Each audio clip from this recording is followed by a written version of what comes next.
Great. Now I've lost my script. So for today's seminar, we are very pleased to welcome Joseph Dupris, who will be discussing his research project, The American Indian and Western Linguistic Inquiry Towards a Tribalized Language Research. With that, I'd like to introduce Joseph, who will tell you a little bit about, more about himself and then begin his presentation. Joseph Dupris is a member of Klamath Tribes and has Modoc, Paiute, Klamath, and Lakota ancestry. He is a visiting assistant professor in linguistics and ethnic studies at the University of Colorado in Boulder. He's part of the third generation of language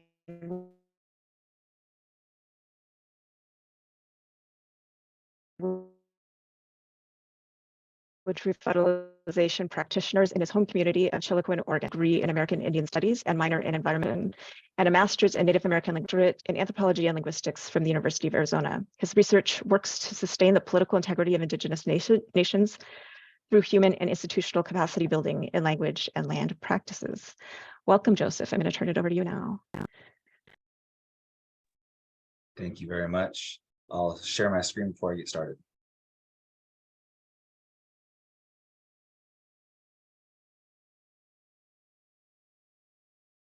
All right, can everyone see? All right. Well, Klisa, Gawasas, Lichis, Stanashkit, Knebos, Saus, Knige, Eshkianke, Mot, Akianke, Bepai, Noma, Gimen, the Koja, the Kota Ange. Thank you, everyone, for welcoming me today. Again, my name is Joseph Dupris. I'm from Chiloquin, Oregon. I'm a member of the Klamath Tribes. I'm Klamath, Modoc, Bepai, Paiute, Mini Koja, Lakota.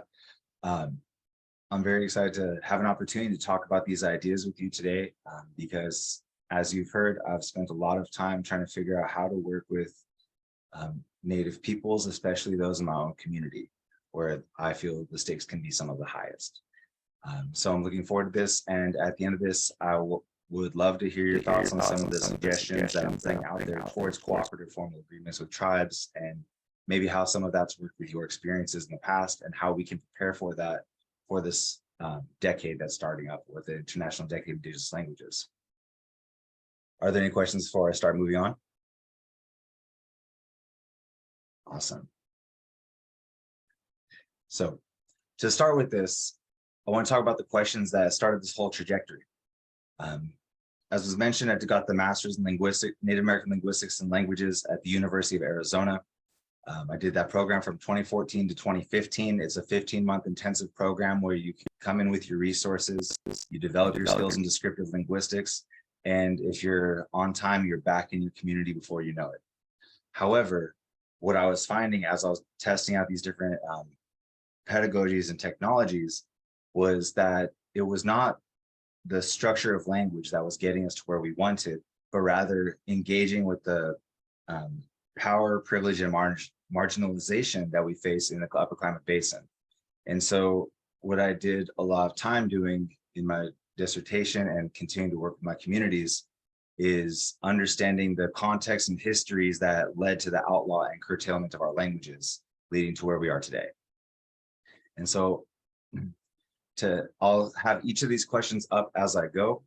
And the final question, how can others best support Indigenous polity through language, is where there's my conclusion, and afterwards I'll be turning it over.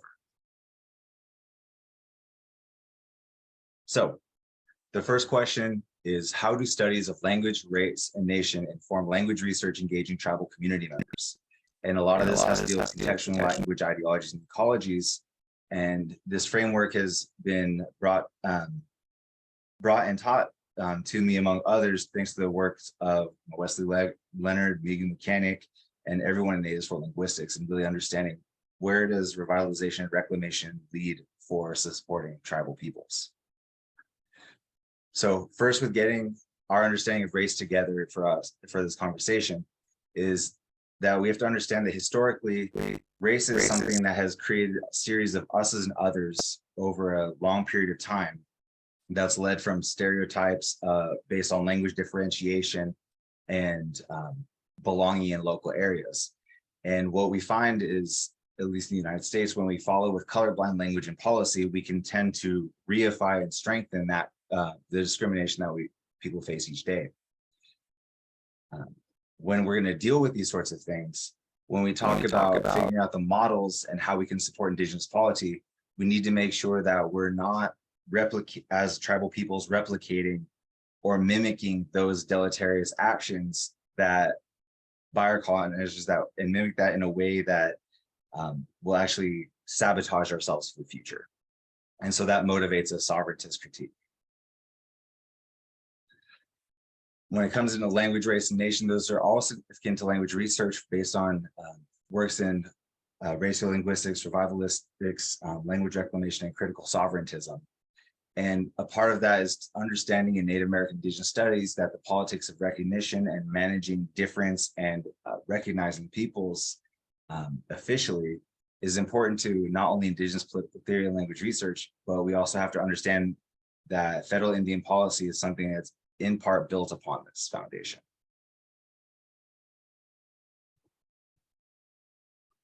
A big focus is going to be shifting from individual researchers to engaging with the institutional and disciplinary contributions where those implicit biases are not as clear. And even within language research, when people are working to bring together race, religion, and other issues in the dimension of policies, they're lacking. And so, for example, Gilad Zuckerman brings up a lot of interesting things about the issues between of Israel language and the expansion of the state in Palestine. However, he doesn't go into any productive detail about that encroachment and expansion from a Native American Indigenous studies perspective.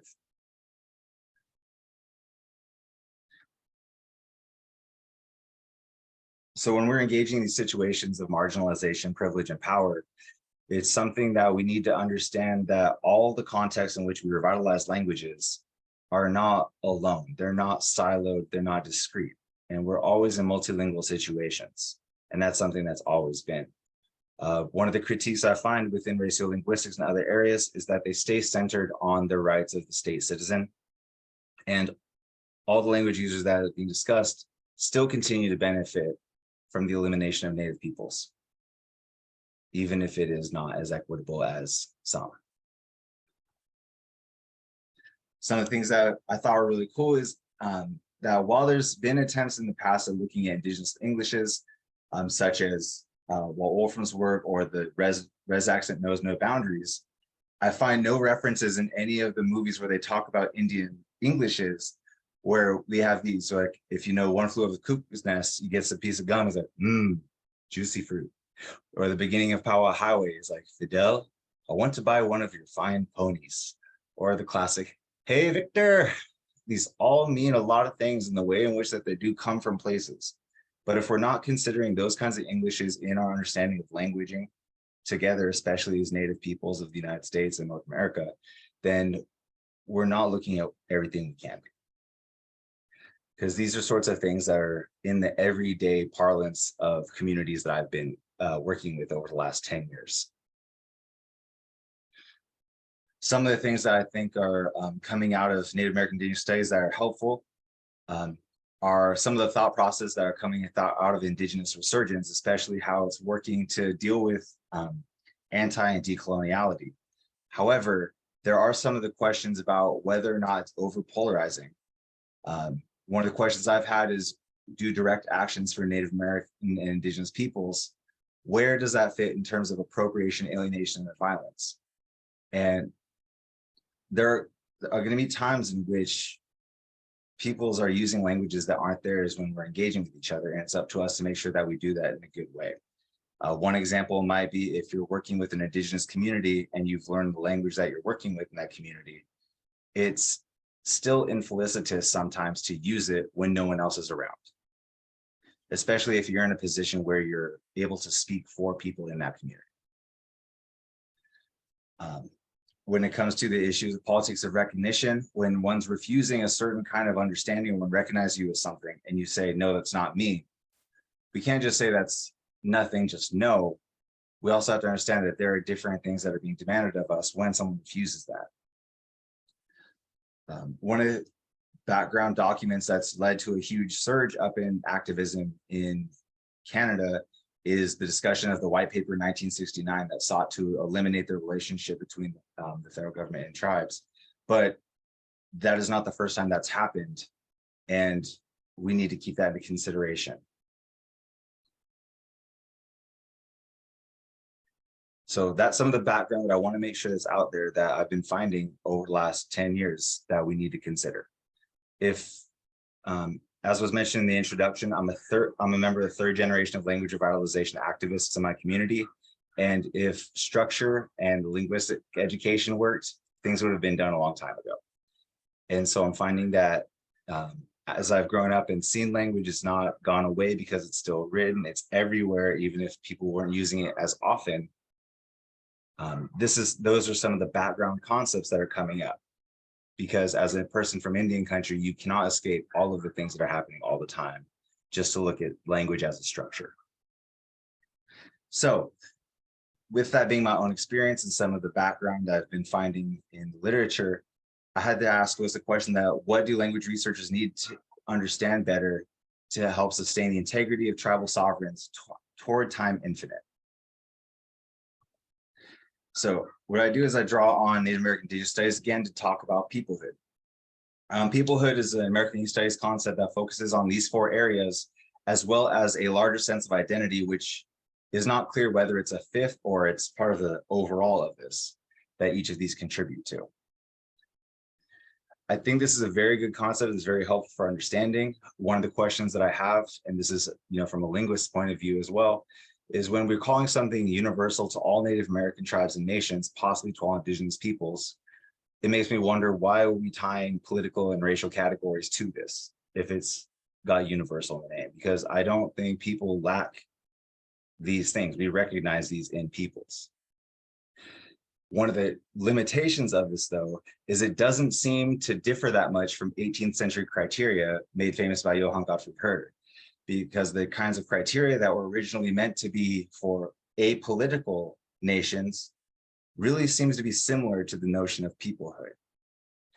And one of the problems with this is that these kinds of criteria, although we're supposed to be apolitical in nature because of the context in which they were developed, have later become criteria for the establishment of nation states, and whether or not there's a failure or a success in doing so. But again, in both this case and within the issues of Indigenous resurgence, self-images can continue the marginalization of people who are coming into your community, regardless of those different categories you may tie to the person.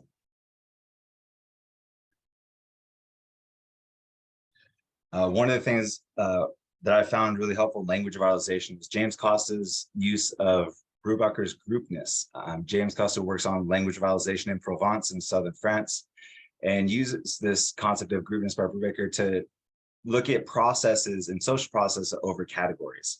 So when we talk about the reality of race, we're not talking about the objective existence of race, but those actions that we put into the world that continue to affect the lives of people based on these ideas, right? So we're considering more social fact than objective realities. And so a lot of these issues on the right, practical categories, cultural idioms, this is where you're going to find like the policing of in communities. This is where you're going to want to looking at organizational structures rather than the categories that people are tied to. A part of this, like peoplehood, is that the individual's experience is going to have an effect on this, and you can't just isolate an area and just make a circle around it and say, this is a context. That's sort of the way that languages got categorized in the first place, at least in the Americas.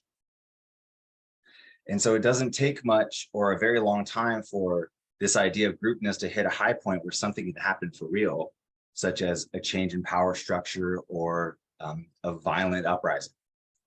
These are things that can happen, but if we look at them as processes rather than to, oh, this category of person does this thing, then we can have something more productive when it comes to languaging and what we're doing.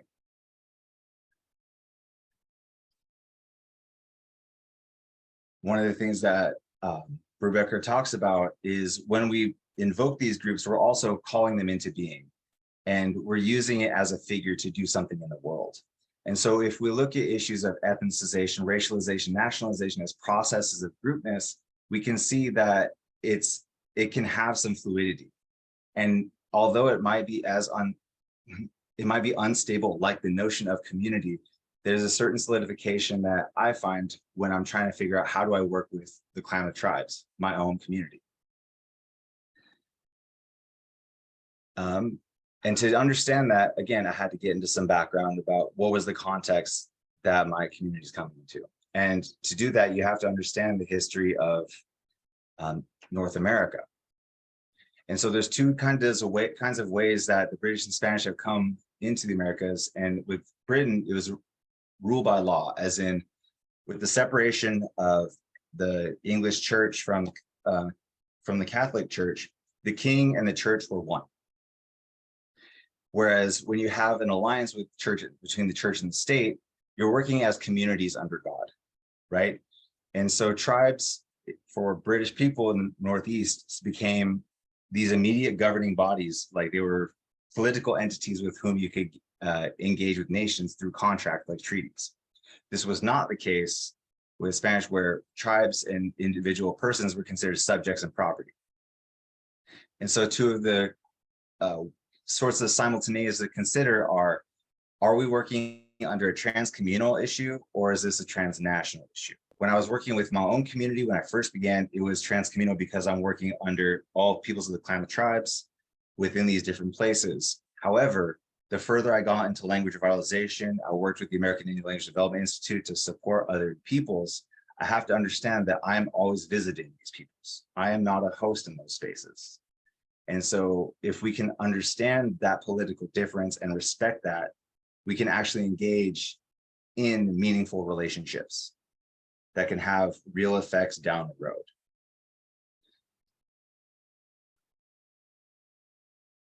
Where this comes to where I am in Southern Oregon, Northern California, where the Klamath Tribes homeland is we used to be on the border, right? And so that's something that isn't understood because people don't take into account the territorialization of Oregon or the territorialization of California as basic concepts to understand about language revitalization or the curtailment and outlaw of our languages. So within Oregon, it was the first peoples to get in there were the French, the fur trappers, and one of the things that they brought with them was the notion of Métis, where you were part of the community still. However, what that meant was only the Métis men, as white males, had a vote right to vote. And so in the Oregon Territory, those are the people who had the majority. Local natives were not included in that. A lot of these people were fur trappers from Canada, from the Northeast. And then when it came to California, as part of the Viceroyalty of Spain, then Mexico, and then those issues, the mixing of peoples was in the context of as subjects and property. And these two things are happening at the same time, but the peoples who are living there in their own context within the state and the federal is there was anti-slavery notions on all of these things, but they came out very differently. In Oregon, we have Black exclusion laws in which Black settlers were not allowed to be within the Oregon Territory or whipped physically. And so they're like, we don't like slavery, but we don't like Black people either. And that's not the solution. California was like, well, we're not going to have anti-slavery, but there was Indian peonage where you could put people in debt into effective slavery. On top of that, the histories of mixing within each come with their own baggage. With French mixing, it seemed to work out great for the men. Métis women were excluded the same. And then within the Spanish system, you have the race caste or cleanliness of blood. And so those are things that we have to consider because once upon a time, you could ride west into Mexico from a lot of places. That is not the case anymore. With the movement of the border, we have to understand that the way in which Native peoples are seen differently on both sides of that line. So for those who are familiar with the line of Aztlán, when you're up in the northern areas, you can be 1/16 Native and people will just take it. They'll be like, cool, got you. But you can be 3/4 full Native south of that line and people will call you, you know, Latino, Hispanic, Mexican, without actual consideration to the peoples who are in that place. So these are some of the things that a lot of people don't keep in our minds actively, but we know it once it's brought up. So this led to a distinction for me between peoples and people. where when I use the term indigenous, I'm talking about polities who pre-exist within these nations, have been moving a long time ago. They've just been formalized and situated where they were at contact. Whereas indigeneity is something that's spawned as a response to coloniality, where one has to position themselves as an individual within that area. So we're talking about the difference between political collectives and individuals. So when I talk about the idea of tribalizing, I'm looking at mobilizing polity, because we're supposed to be to, self-govern, self-determine. But if we're talking about indigenization, it seems like it's continuing the regimentation of race, religion, and language so that we could produce state subjects to further the colonial project. So some of the distinctions about this to make are tribal nations are necessarily political entities with inherent rights. And tribal citizens have rights to both the political status as tribal person and as indigenous persons under indigeneity, because they have both national origin and race. Those people who are non-citizens of tribes, they are still considered indigenous persons as members of the state until they're naturalized into tribal collectives, either by application, adoption, etc.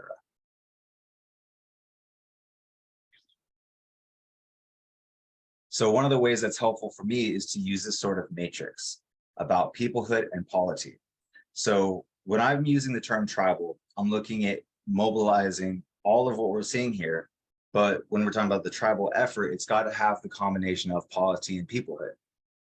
For those of you who are from Native communities, you likely know people who are very knowledgeable about community. They're up in their language, they're part of ceremonies, but they're not enrolled.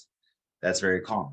On the flip side of that, you have people who are enrolled who don't worry about that because they're already part of the tribe. That's not their jam.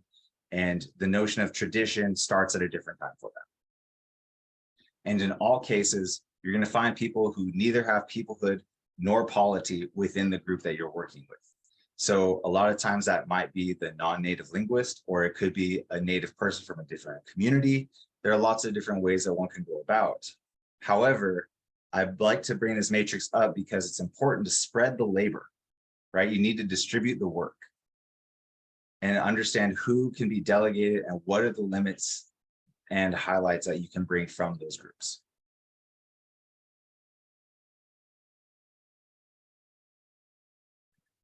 So a lot of this is a lot of thinking, a lot of looking into history, trying to figure out how do these things come together. And ultimately, my goal is to support my community, right? And as a member of the Klamath Tribes, I have to understand that my community is not limited to Chiloquin, Oregon, or is limited to Southern Oregon, but we're spread all over. And being one of the first people to be terminated through the 50s, we're spread out everywhere. So how do you engage everyone? How do you do it in a productive manner? Well, I'm saying that we should tribalize linguistic inquiry.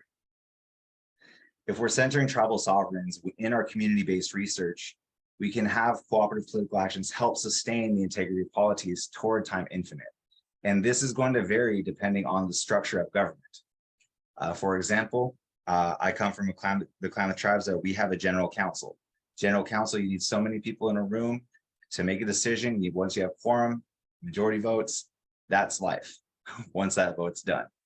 We don't have the same executive tribal powers that some do. We don't have governors, we don't have presidents. We certainly don't have a kingdom. However, there are indigenous peoples all around the world with those things. There's also indigenous political entities with those different sorts of structures. And the question is, how can we make it such that those indigenous polities can be sustained through our work? Because this is far beyond doing things like validation. That's more in the line of peoplehood. It's how can we actually make moves in the world, understanding the real politics situation. And so what I do through a lot of my work was trying to figure out what kind of paradigm can I work with the tribal citizens to position ourselves to do things in-house, right? Because we've had outside folks help us for a long time, and that's awesome. I was a culture camp kid. That's how I became exposed to a lot of language, and then it's just been solidified throughout. And so understanding that there are less than 10 people who can have full conversations, there's only so much time that we have, because by the time I was born, many people had passed. By the time I was 12, that was our last first language user, as people say. However, we continue to use language, we continue to use resources, and these are things that we can bring in if we have the support of institutions of the Fed and the state.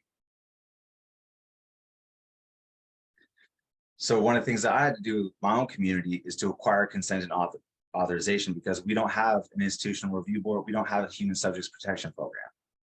And so from the moment that I decided to start doing all work, I need to be working with my government, talking to the different departments, talking to community members, general council members to figure out, what do we want? What can I do? And so if I'm applying for tribal grants, I lay out, this is what I said in that grant. Here's what we say we're going to do. And can we do this? And so I was able to get signed by the general manager of the Klamath Tribes, who is our administrative head that reports to our tribal council.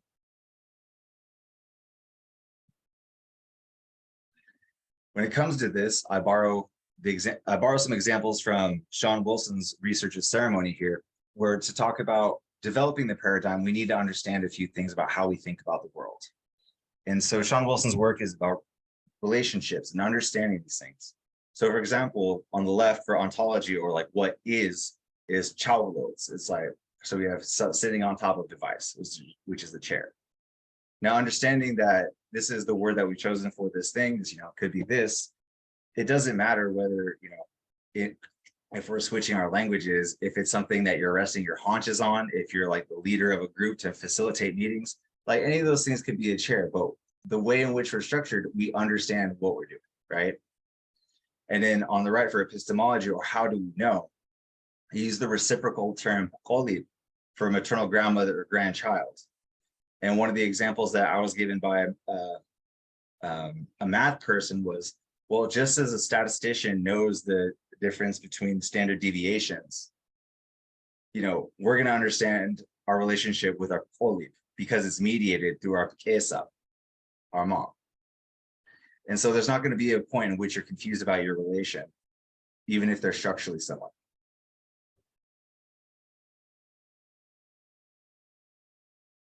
Moving on is, how do we deal with the ethics, aesthetics, and values in maintaining accountability to our relationships? And that axiology is going to be known through our methods and the paradigm, because what we're looking at are the ways in which it's produced. Like, is it done in a good way? Do some say it's beautiful if that's the language that you use? But everything in your axiology is going to be shown and concrete in your methodology, because your methodology effectively acts as your interface between your political commitments and the methods you chose to accomplish what you were doing. And so it's not, and one of the things about methodology, especially, is that methods in and of themselves don't inherently do harm. Like, they have different purposes. And again, it's your political commitments, or, as language researchers, often we have institutional commitments that we're bound to. And prioritizing those commitments over those that we have to our communities and Indigenous polity do solidify the marginalization and discrimination.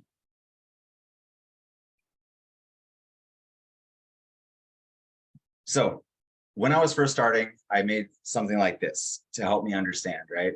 And I used the phrase "nanok gausas amaks," and it's something that's recognizable around Indian country as all my relations. There's not an easy way to just give that to you canned, but if you know someone who uses the phrase, you can consult with them. And so what I have on the top left and the top right are the languages of our tribe. However, I use the terms amaks, and I'm privileging Klamath Modoc because that's what I've been focusing on. And then Namayadawa is another language that's in our community because we are the Klamath, Modoc, and Yuhuskan Paiute people. So when it came to understanding how will I do my language research, it's how do we select methods, how do we gather information, how do we interpret it, and how do we transfer that knowledge? You do it through your amaks. Very basic idea. Moving on, so this was about 2019, based on a workshop in 2016, that I was first testing a lot of pedagogical techniques, and also just trying to get a beat on what do people want to do in our community. After a second year, I had a sense of what the relationships that were coming up constantly. And for us, that was Muklux or people, like Apkela, like our lands, our Swiss, which is a song, is our word for both song and spirit, something that's put into motion for the benefit of another. And then so I walk some, so like, what are the related knowledges, right? And so this was helpful because it gave me something real that I could understand. And you'll notice that it's not that different from any of the other things that we saw earlier, looking at homes like peoplehood, looking at herders, these are still things that are considered, but I'm looking at within the polity at this point, right? I'm not looking across nations. I'm not looking at the United States, for example. I'm not trying to say Native American. I'm trying to do something that's recognizable across communities and across the nation, but I'm focused within my community. So although what you're seeing right here has its transcommunal space to it, it's also taken within that broader transnational framework, understanding that these things may or may not work with other governments, because this is specific to the government that focuses on Klamath, Modoc, and Yahuskin Paiute peoples. The reason that you see snake with Paiute is because of the Snake River. Just so that's out there. They used to be referred to as Snake Indians. We don't do that. Never call them that, please.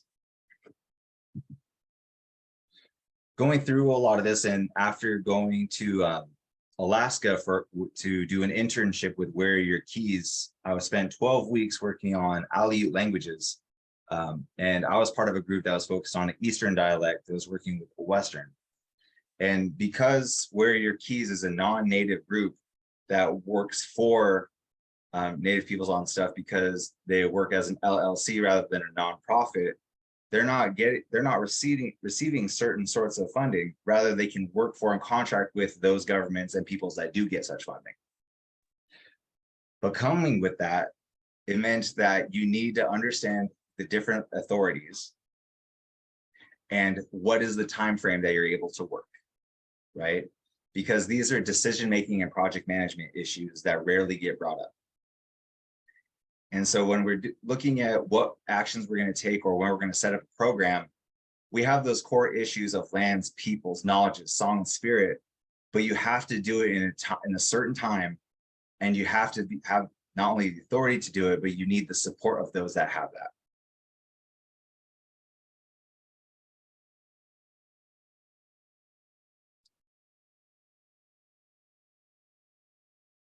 So that all being said, the conversation then turns to how can other researchers, such as yourselves, best support Indigenous polity through language?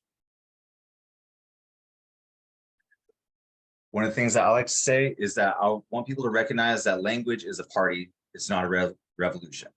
I understand that there are a lot of people in Native American Indigenous studies who want to, and other areas of decolonial studies that look at language as a means of resistance. However, we do not have that situation where there are legal mechanisms that are working to outlaw and curtail our usage, right? We're not losing language. It was outlawed and curtailed. People were physically losing their lives. And so those voices were being stopped. I use the terms appropriation, alienation, and violence because that was what was required to establish language research as a profession in the United States. When we're revitalizing languages, we also have to understand that in some ways we're doing this. There is the issue of, can you appropriate your own language? That is not my concern so much as we are going to continue bringing in language from other places, and we need to either use it or make it ours. And that's going to happen. It happens every day. Every generation does the same thing.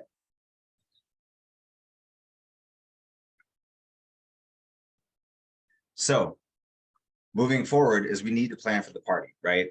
So we have an opportunity now to recognize that the language research has been terrible a lot of the time, and that linguists are not the heroic salvagers that they think they are. Rather, they tend to be sorts of knowledge reapers who follow after soldiers, yeah? And kind of clean up intellectually. Unless you're an archaeologist, then you're cleaning up the land physically of us. Either way, there's sorts of cleansings. And understanding that, we then have the space to develop principles that we agree upon of how can we move forward. And this ties to your axiology, your methodology. And then moving forward is, what are the concrete goals that you can have a reciprocal investment in? And this is something that comes up time and time again, and is coming up as a member of the, as a co-chair for the Committee on Endangered Languages and Their Preservation, is there's a misunderstanding for a lot of people of what is the opposite of give. And if you're from a lot of different communities who are, you know, the ones that we're talking about with the deleterious history, you'll think take, right? But the issue is, the opposite is to receive. If you're gonna have a reciprocal relationship, there's gonna be an exchange, a flow back and forth, because you have an investment in each other. There is no take it and run, which has tended to be the case with data.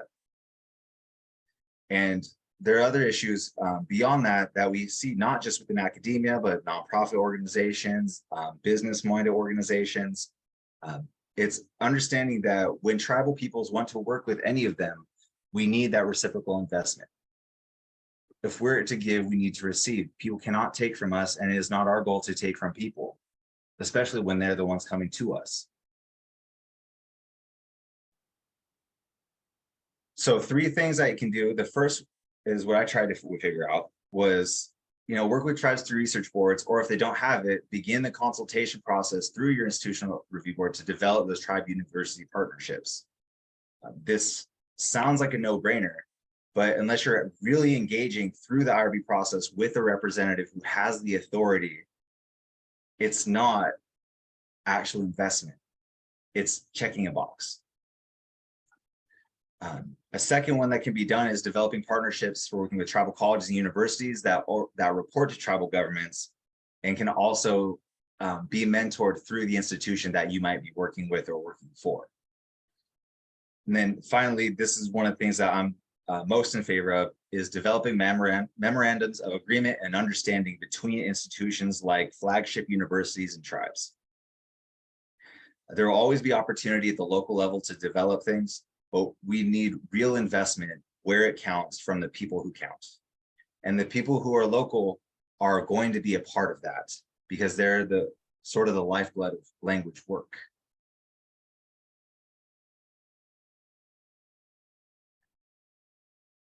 Moving forward, we have to remember that we have a 10-year party coming up, right? We had just started and we're already going. So we had the 2019 International Year of Indigenous Languages, in which many tribes were not even aware. UNESCO and linguists at universities have been overall terrible at getting the word out. And even when being invited as a linguist and knowing these things ahead of time, sharing it with my community time and time again doesn't help unless multiple people are hearing about it and people are being invited and people want to engage and invest with those people. It is no use to ask someone, can we make a better land acknowledgement for you, when you can develop something like a memorandum of agreement and actually develop the capacities of that community in a way that will be supportive. The framework for a 10-year national plan draft was recently released. You can find it on the BIA's website. And some of the things that they include is, well, the 10-year plan itself, resource guides, research on retention and revitalization, which I'm not sure what that means yet. Having a comprehensive study of Native American education is always helpful, but it doesn't say how that's actually going to engage with language. It sounds like it's part of the different interests of those who are involved. And then there's the question of a National Native American Language Resource Center. From my understanding, there is no concrete answer as to whether it would be an online source, which we have plenty of. Every university could put up their own, or if it's going to be a brick and mortar building, and what would it do, and how would tribes engage with it? So those are some things to consider, you know, over the next, well, we have 9 years left. So something that I want to kind of leave with the thoughts for those people who are, you know, dedicated linguists who want to be part of universities all the time, is there's simply not enough jobs. And if the feds and the states are getting involved directly with tribes, there are going to be fewer opportunities to do such. And you should be starting on this work already. Because by the end of this decade, we need to know how can we make this 10 years work for the next 100. Because we've seen what several hundred years of language curtailment can do, but what does revitalization actually mean if you were to put in just as much time and effort into supporting languages and the communities that actually embody them and their goals, rather than trying to play more games and make more resources that teach you structures of language? Because one will keep you busy, but one will help you grow. And that's very important. So with that, I'd like to thank you all. I appreciate everything.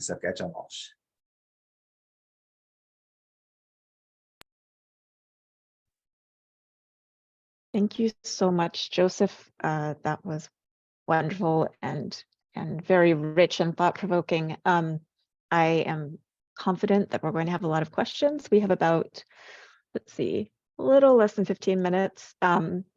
So if you have a question, you could put it in the chat, or you can raise your hand and I'll call on you and you can unmute yourself and ask the question.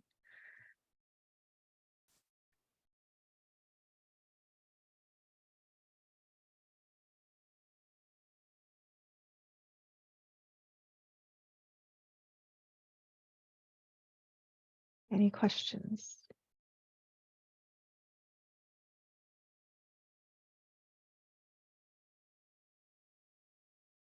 I'm hoping you're just stunned and speechless, not I without think question. I, speaking for myself, I feel like you just laid a lot on us and I'm digesting it. Like, it was very rich. There's a lot that, I mean, I've been doing this work for a long time and you raised a lot of things I haven't thought about before. So kind of just mulling it over. If nobody else has a question in a couple of minutes, I will chime in, but I want to give others a chance. Okay, Leanne Hinton has a question. What are you doing right now with the Klamath community? I'm glad you asked. So I continue to do things with the Klamath Tribes, and there's now a nascent language department that separated itself from culture and heritage to specifically focus on languages, on tribal languages. And so working to make sure that Klamath and Modoc and Utisk and Paiute are equitably represented, where we've historically had a privileging for Klamath and Klamath Modoc broadly, but also I've started to engage with Modoc Nation. And this, I don't know if any of y'all are familiar, but 150 years ago was Modoc War. And following that, there was a band of Modoc that were exiled to Indian country. And so that's Modoc Nation of Oklahoma. They've been out there for 150 years. And through this process of working, how do I work with my community, how do I work with my tribe? I'm in a unique situation where I've gone now to Oklahoma and I have now tested these language skills and I'm like, okay, I have some canned things that we can do. Language isn't the question anymore. What would you like to do with it so we can start languaging toward that? And it's really great because there's an opportunity to bring back information between Klamath and Modoc, Klamath Tribes and Modoc Nation, especially because Modoc peoples are spread across different governments.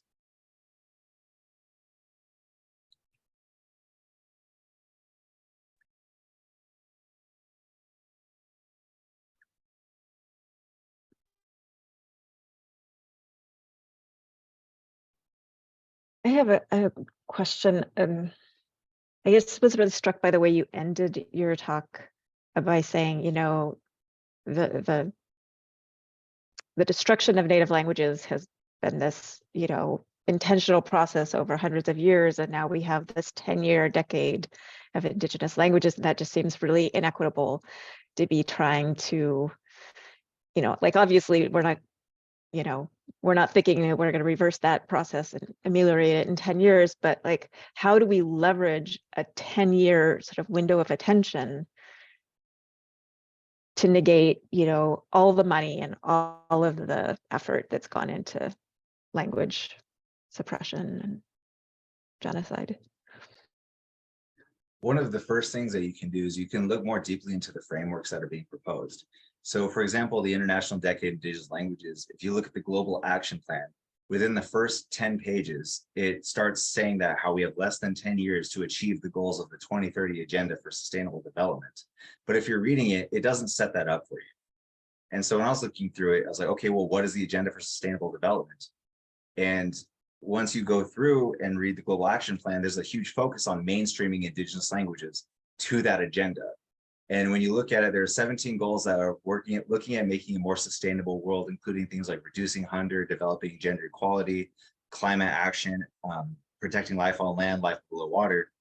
And of those 17, they're land-based. And so what I'm seeing is that language is still about land. And one of my shorthand comments is this global effort really just a way to get us to translate more keep out signs for construction? Is this another way? Because as the people who were terminated for our for logging, post-war boom, that's a huge question. We have mountains that are actively being cored out. Like, the whole thing is land issues are still the core to this. And language and land, we say that they're tied when we want to document it so we can make new medicines and profit off it, right? But we're not actually engaging with what do people want for their land? Are we still making room for revelation in those places that already have something built on it or are still sacred, right? Because of those places that something's happened that you know of, but you're not going to worry about it. Like, the Red Sea got parted. Okay, you're not going to go like chasing that. There was a burning bush somewhere. Okay, that happened. You're not going to go look for that. There are places that something has happened significant that you can point out. But in all of those places, you have to leave room for new revelation. And so understanding how we can work with Indigenous polities to protect and sustain land as we Indigenous polities see fit, until there are formal cooperative agreements between the states and Indigenous polities of how to support land in a reciprocal, equitable way, the language work is not going to mean much, because it's already geared toward that at that level. So that means at the local level, I recommend to anyone who is working with tribal polity to look at those goals, figure out which ones align with the immediate future and the short and long term, and then language to that. Make sure that you're saying what you want and what you need before someone else tries to speak for you. So that's how I would first approach. We do have a question in the chat from Candy Martinez. It says, hello, Joseph. Thank you so much for your work. I was wondering if you can say more about the research responsibilities that Indigenous community members have if they are entering communities that are not their own. I'm particularly thinking about Indigenous researchers invested in language revitalization. How is transcommunal ethics carried out? And are there any readings that you suggest for one to check out and interested in doing this work?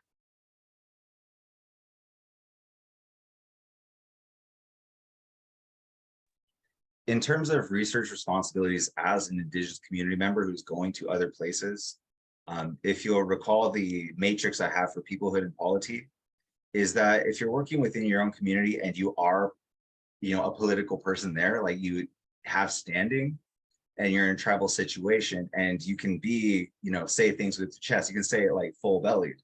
But when you're working in another community that's not your own, you have to be in visitor mode, and you have to understand that you're an Indigenous person or you're an ethnic person who's visiting. For example, being at the University of Colorado, in Boulder, that's not lands that I have any standing in. I'm an Indigenous person in terms of the United States, but the borders that have developed since, contact are arbitrary in that respect. So you have to understand that it would be no different than if you were going to another nation, and Africa, Asia, Europe, call it. You need to be a good guest. And that means you have to be on point with understanding. You need to be willing to help move chairs, make coffee occasionally, do the things that matter on a human level, because that's the reciprocal investment you're putting into the community who in turn supports you. And for those who are not doing it so much, you'll notice that linguists can live off of the communities they say they live for. And that's true of any researcher. It's true of any activist. And I've heard the term used by, I think Brubaker used the term ethnopolitical entrepreneur. So you make a business of just putting it out there, right? So that's something to consider there. In terms of how are transcommunal ethics carried out, Again, that's where your different communities under one. So it might not, I don't think that would really work the same if you're in a different nation or a different, polities jurisdiction. And so you can work with different communities that are part of that. But remember that if you're not on tribal land under tribal jurisdiction, you are likely working with as a state citizen, and you have to pay attention to that. And then are there any readings? I'll have to think about it. If you want to email me with some more specific topics, I can try to think of some.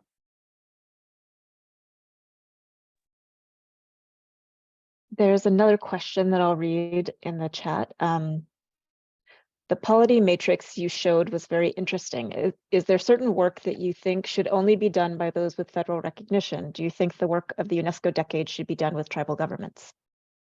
And that's from Cormac League. That's a really good question, because the issue of federal recognition is tricky. I don't think this is the venue to really go into that. I think that's not, we can have like something, or if you're interested in engaging with, say, like natives for linguistics, we can have a broader conversation. But think work that should be only be done by those with federal recognition. Again, the matrix is about peoplehood and polity, right? And so if you're working within peoplehood, or if you're supporting, you do those things that you're sanctioned to do. Like if you're there for a job, just do what you're supposed to be there for. If you're going to overstep, talk about what you're going to do. Make sure that you've cleared what you're about to do with people before you do that. Those are the biggest issues. Do I think the work of UNESCO decade should be done with tribal governments? Absolutely. We should be tribalizing linguistic inquiry. I don't think that thing should be only. I think that tribal governments also need to have the wherewithal to watch out and protect their people, especially those who might be further marginalized as a result of the decade, because we understand that as Indigenous peoples and as tribal nations, that there are nations that greatly outnumber some of us. For example, Klamath Tribes, I think we're up to over 5,000, but Modoc Nation's like 400, right? And so you have to figure out, what does equity look like in that situation? And how can you, as an individual, push, kind of tighten the string? So for example, if the tribe knows what they want to do and they're, grassroots issue here, and then there's these international frameworks, if you can figure out those two things and just pull it tight, everyone has to align to you. But if you have, like, if it's a top-down thing, you just have a wimpy piece of string, right? If you have like grab from here and let go here, it just flops down. You're in the same situation. And so the top levels and the ground levels need to be aligned to make all the middle management fall into order. So I hope that helps. I love your metaphors. We probably have time for one more question. If anybody wants to raise their hand or put something in the chat. I don't see any hands raised.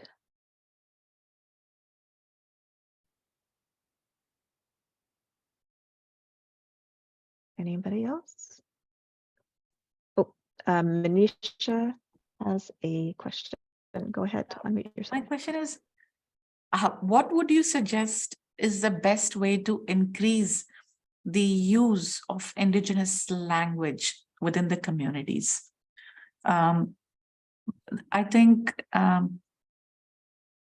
that's really important. Using as for adults, like how do you create a safe environment for adults to speak in their Indigenous language, Indigenous people to speak in the Indigenous languages?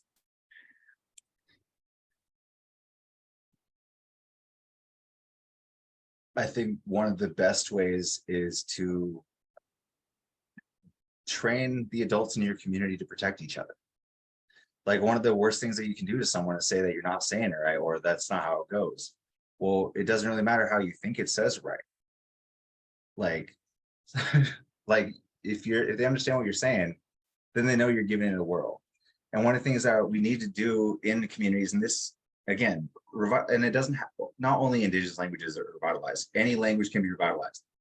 Like, there's a process, there are ways that we do this, especially if you're engaging in that political situation. But what I think is the focus should be on what you're asking is in the interactional space. Like, when we're actually talking to each other face to face, Are we learning to take turns? Are we learning to like talk about something that matters to both of us? Are we learning to like have a conversation that can go nowhere and come back? Like, because I feel like there's so much pressure on people to do things right or the best way that they get in their own head and don't play. Like, if you have a hobby, if you have a sport or anything like that, you have to continue doing it if you want to do it. It wants to be any of any standing in any community. And so I think just to sum up again, it's teach the adults to protect each other and keep each other safe from violence and alienation. And if they're not listening, or if it's not working, well, go talk to their grandma and go tell them to get after them for not doing that. Because if they're saying they're not saying it right, well, then they're claiming that they have the competence to show you how to do it. So make everyone mutually accountable to each other.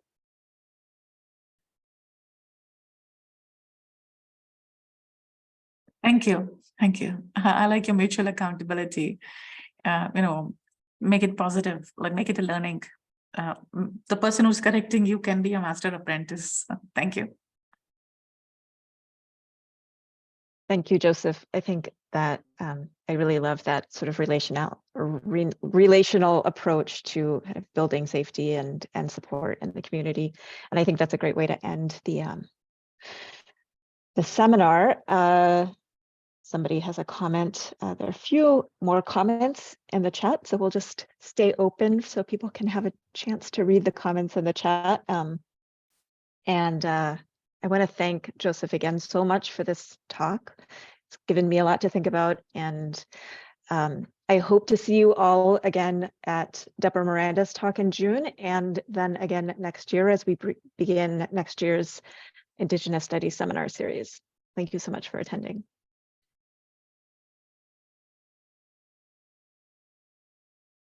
So catch them all on chat.